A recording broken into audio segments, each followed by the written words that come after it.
Sometimes I'm hurry up because I don't want the cameraman to do it. Yeah. So. Well, to begin with, I hope I can ask you just a few big questions. First of all, did you go to the movies as a kid? And if you did you have any favorites or particularly influential, films or filmmakers? Excuse me. No, queda que he visto películas desde pequeño y Sí, cuáles eran iguales. mis influencias. Hombre, when I was a child, I watched everything that I could see, without realizing really the directors. For example, I remember that I was 11, I saw a Bergman movie, El Manantial de la Doncella in Spain. Spring. The Virgin Spring. That it was not a movie for a child, and I didn't know Bergman, but I saw everything. And in that moment, the important for me was that it was the more important experience in my life, just in the moment when I was watching a movie. But different movies, sometimes bad movies, sometimes good movies. And fortunately I was living in a little village, so they allowed me to go because it was not obviously movies for a child. So what I remember very clearly of my childhood, it was not the thing that I thought to become a filmmaker, but the kind of reality that all that movies represent for me, something much more interesting than my real life. I remember that very clearly, and let's say that it was a parallel world that I belong much more to the movies than to the reality. And that was the first experience for me.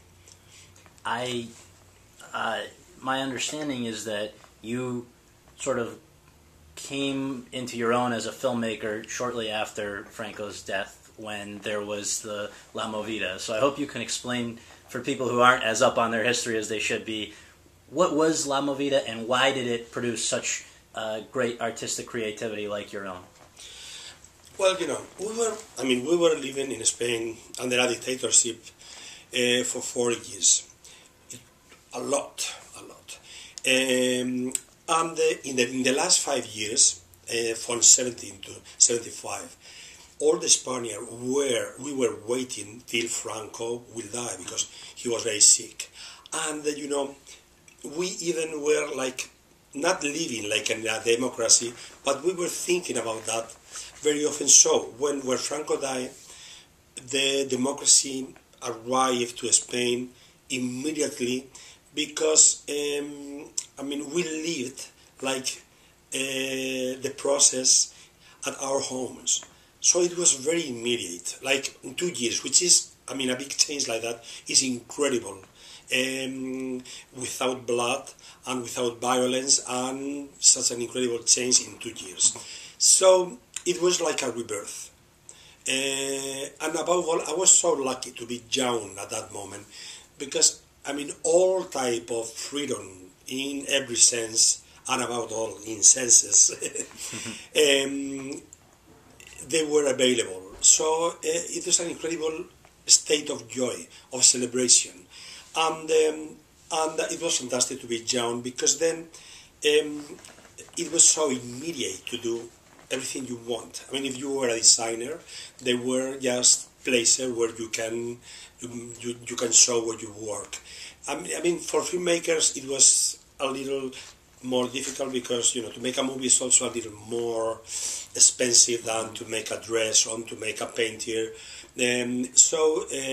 What was fantastic, La Movida, this change, this movement, it was just to live it, to experience it, and to get the pleasure of being there at that moment.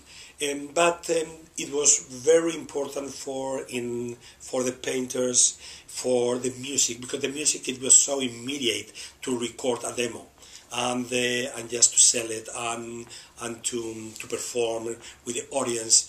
That was very cheap. So I can say that the best literature of that moment of, let's say that, I mean, let's like the 5 first years from 77 till 83 or 84, it was just the lyrics of the songs, and that was an incredible influence in my work, because I mean in the type of movies that I wanted to do, that I knew before Franco died, because I made a lot of Super 8mm movie. They were a lot of transvestite, a lot of drugs, a lot of, things that I couldn't, I couldn't make a movie with that under the Franco's regime. So, I was too outrageous for that. So, in the moment that I came out as a filmmaker, then I could deal with all that subjects, so that it was impossible before. So, I think I am a demonstration of the new Spanish democracy. You talked about Super 8 filmmaking that you did before. How did you even, what made you decide that was something you wanted to get into? I know you were doing artistic things in a variety of different areas. I've read that you were a performer, designer, just all kinds of things.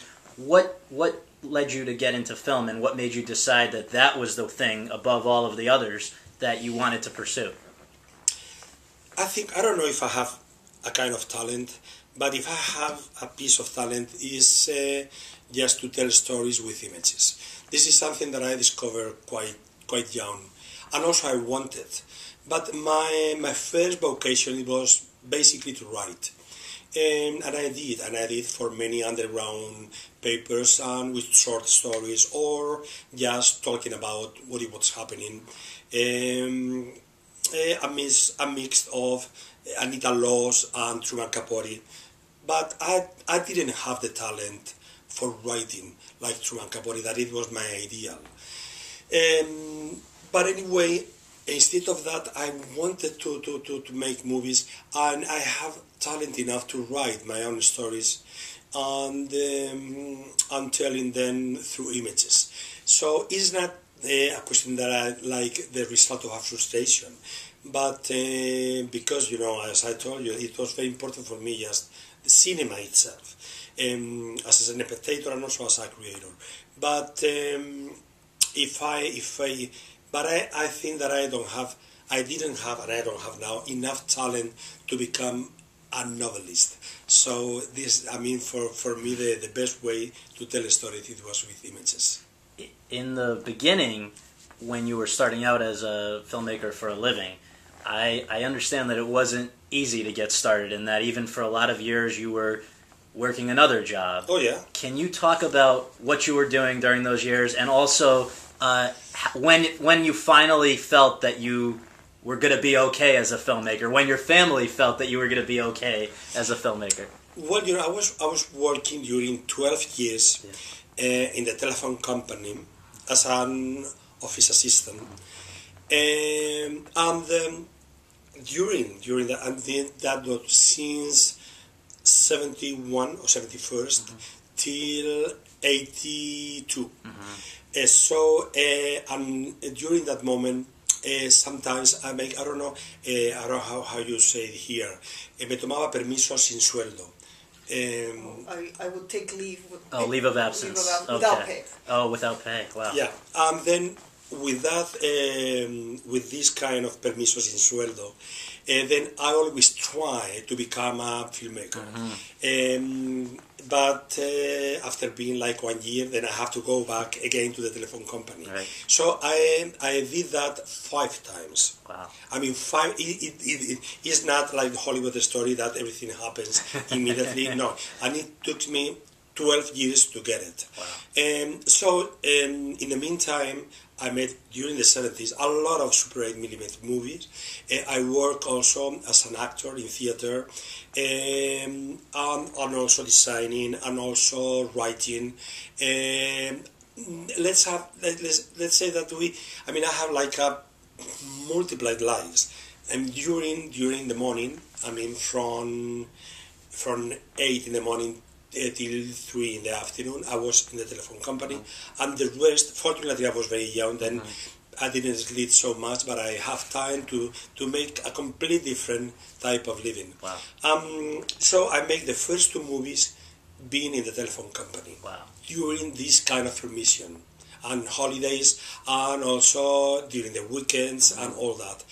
So after the second movie, Labyrinth of Passion that I shoot in the 82, then that was the 5th time that I asked for this big permission without being paid, and then that was the last one. They say no more. But you know, my mother always say they love the telephone company because she thought that it was really a much more secure work, and even in the 87, when I made Women on the Verge of Feinberg Breakdown, that it was an incredible international hit.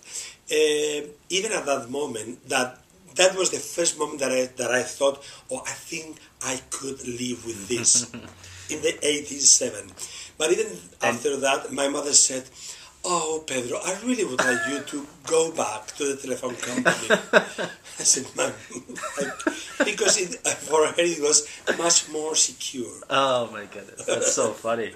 Well, I want to ask you, because I think Women on the Verge of Nervous Breakdown probably, I shouldn't assume, but it seems to me that really changed things for you. That yeah, absolutely. Internationally, now you were somebody that everybody knew. How did you feel at that time?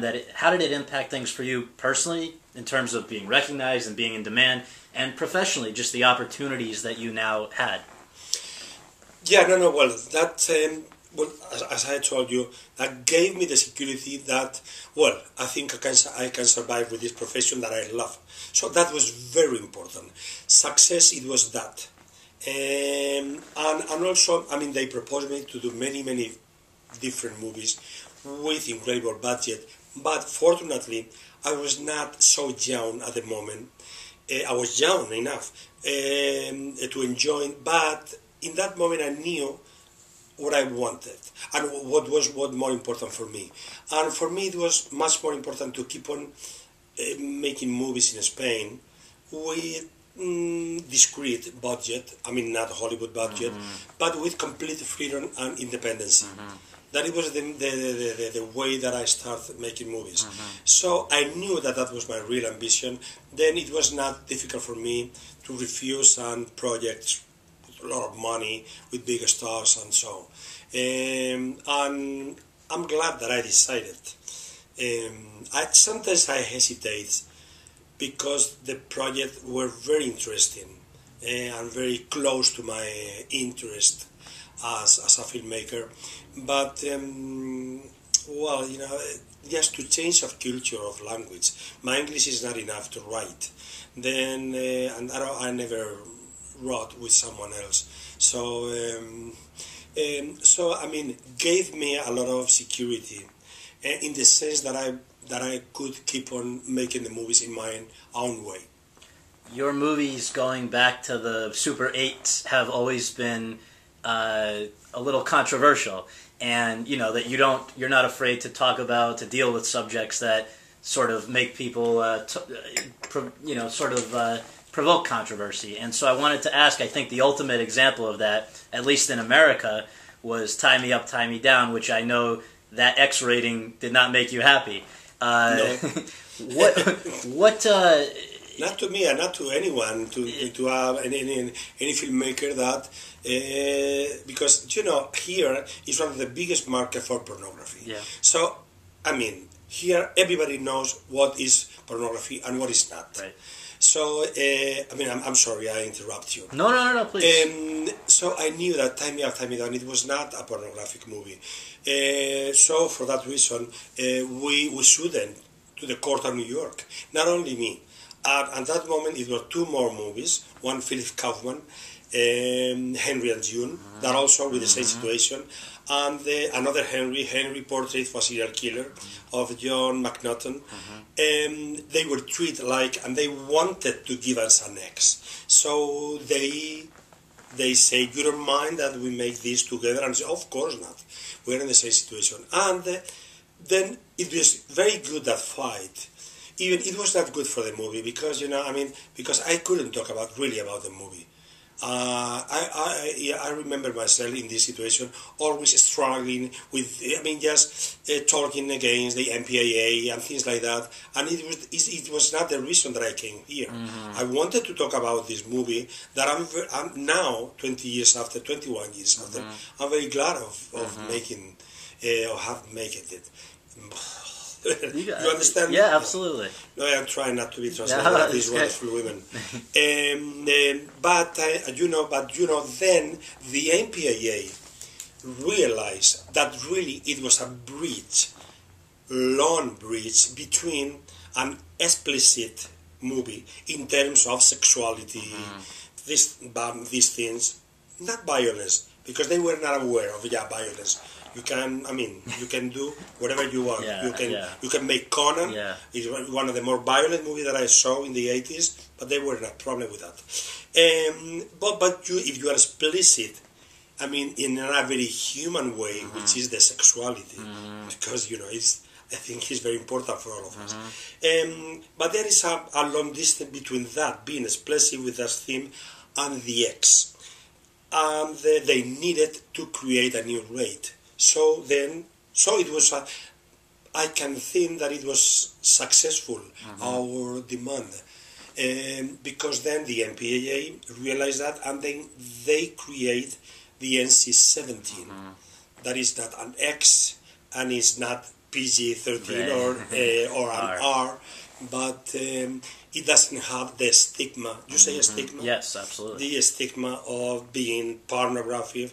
I don't have anything against pornographic movies, but only that I'm not making this style of that genre. For a few years, the controversy died down after that, and the people, I think, grew accustomed to what you call a film by Almodovar was. They started to get used. I think people started to. It was a taste that they grew to like. But I think with I guess the one that I want to particularly ask about is All About My Mother, because when that came out, I think it again threw you into another level of consciousness. What about that, and also being embraced by the Academy, which you've always been sort of outside the mainstream, outside the culture. This is a group that is the ultimate, insider group, but they embraced you. What did it mean to be embraced by that kind of a organization? No, of course I was very happy, but there is something that naturally, people don't think here. In this moment, you represent your country, and this is such a heavy burden.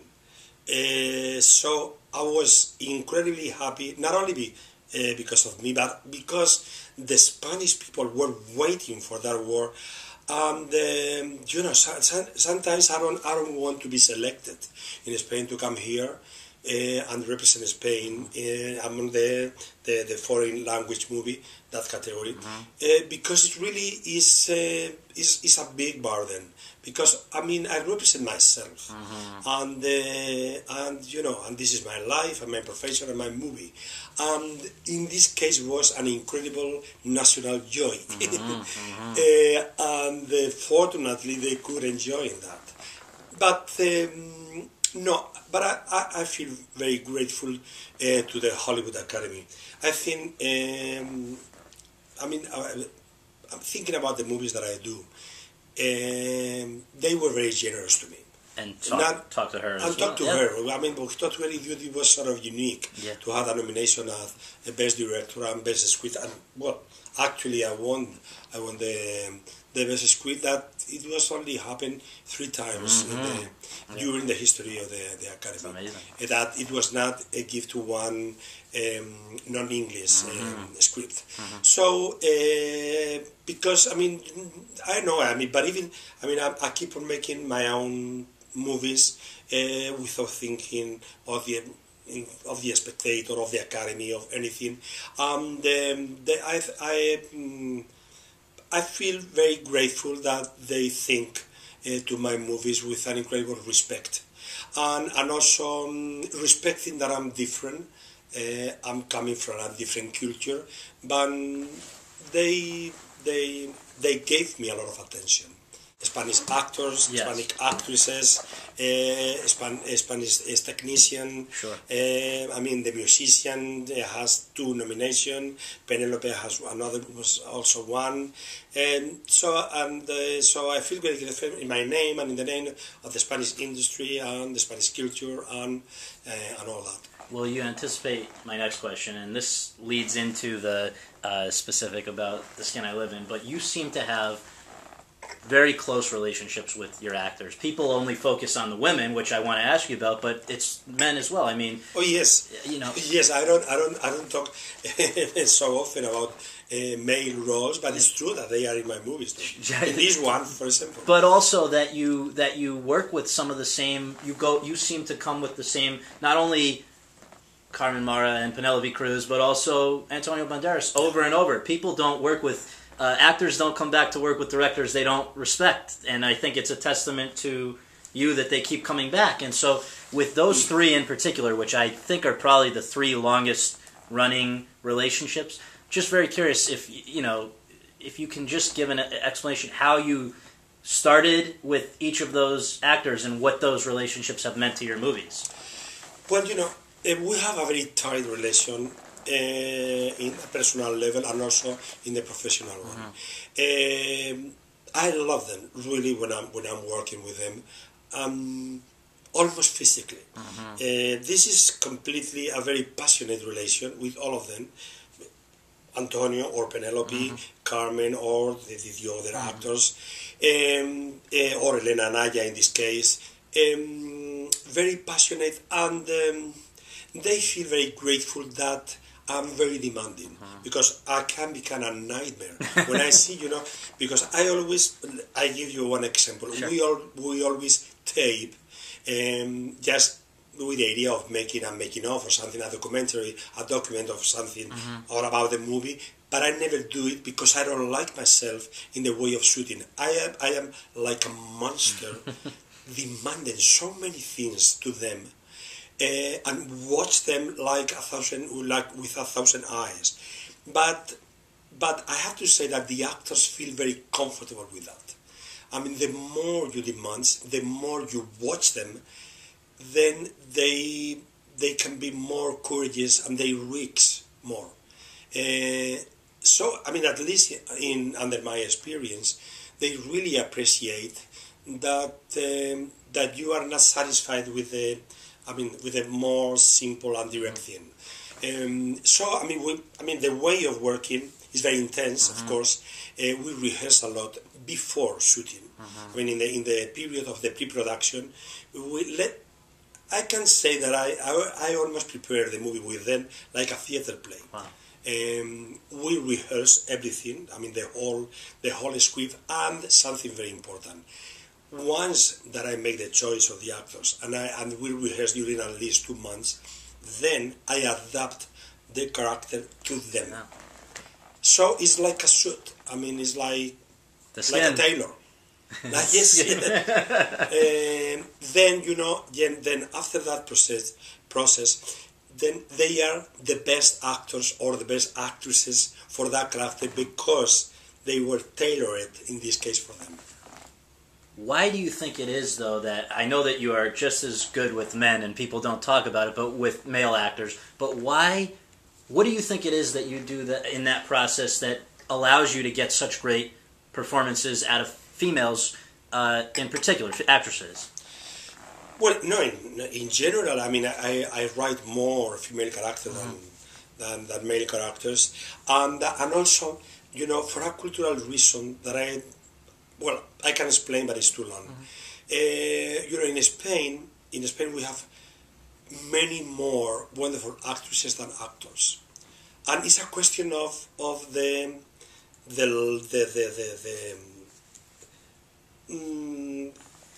what was supposed to be a male in a Latin country. Male is supposed not to be so expressive than women.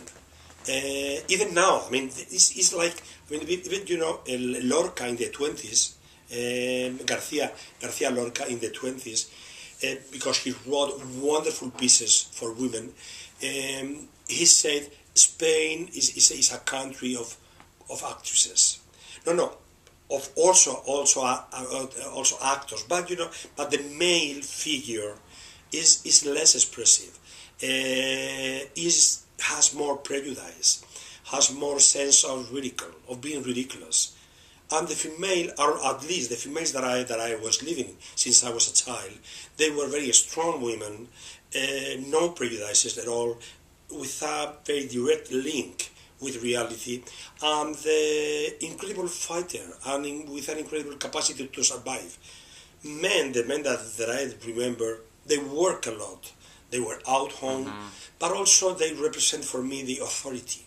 And then, the life, it was given to me by that female character. So I think this is an influence that I have when I was writing, but also because I could find many good actresses than actors.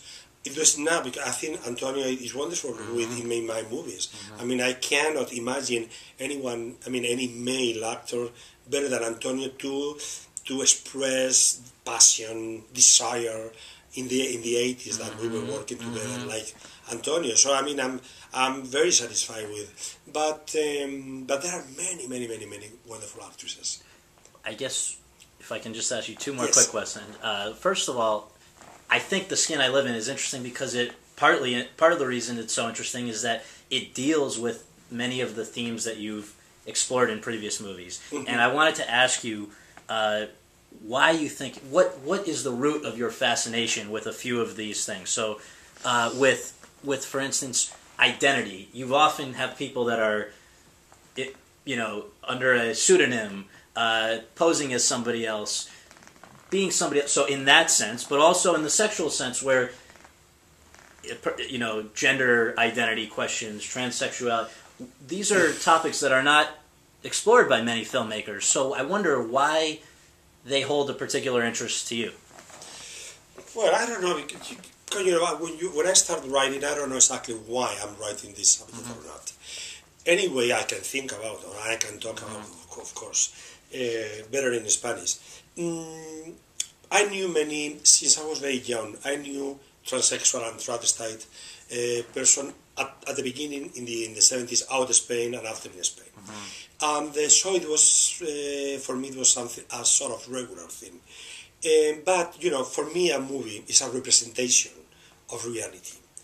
And in this case, they represent something. So they were a figure very related, but my way of telling one story. I don't make documentaries. Even I don't make naturalistic movies. There are real, and the reality is behind that, absolutely. But these are representation, the colors, the light, the figures, and the characters, and also, the way they represent something. Another gender. It was very interesting for me, and also was very spectacular.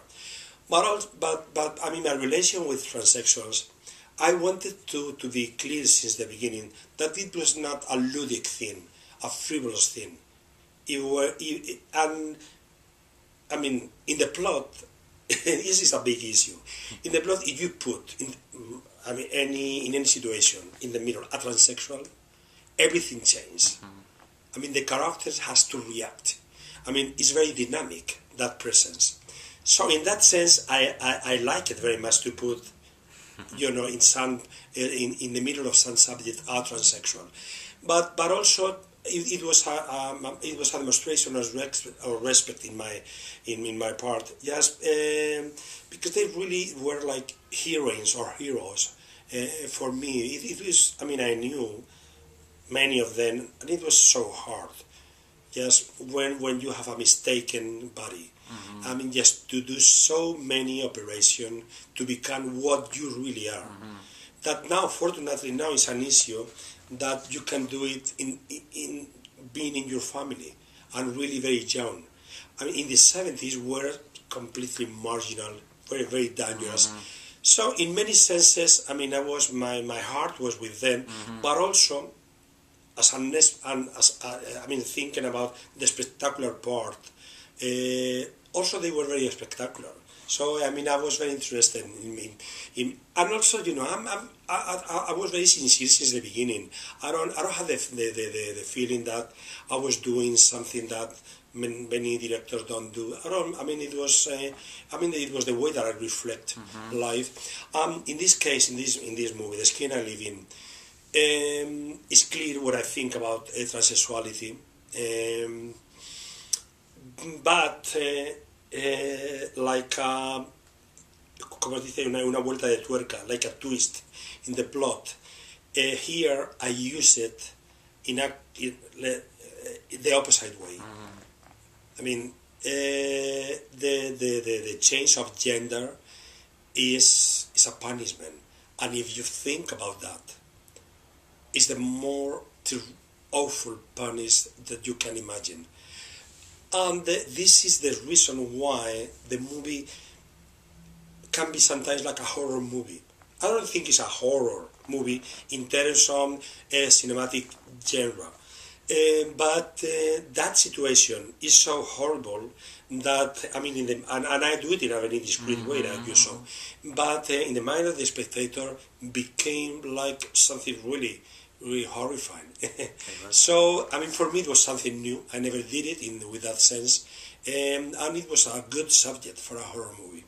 Last question, very briefly, is I read that with Women on the Verge of a Nervous Breakdown, you were, this may not be true, this is an old interview, Los Angeles Times, but I read that you were sitting on a ledge, you were not happy with things when you thought of that idea. Is that true? And then now, as you face the future and you've achieved so much success since then, what is your outlook for the future now? They were saying here that, quote, that he was very depressed at the time that when he thought of the film, when he thought of Women on the Verge, and that he was literally sitting on a window ledge.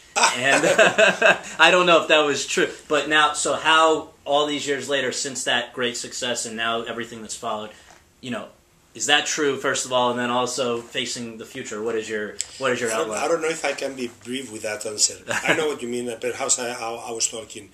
I mean, the basis, the origin, the ideas of Women on the Verge, they came from very painful part of my life and my relation with people.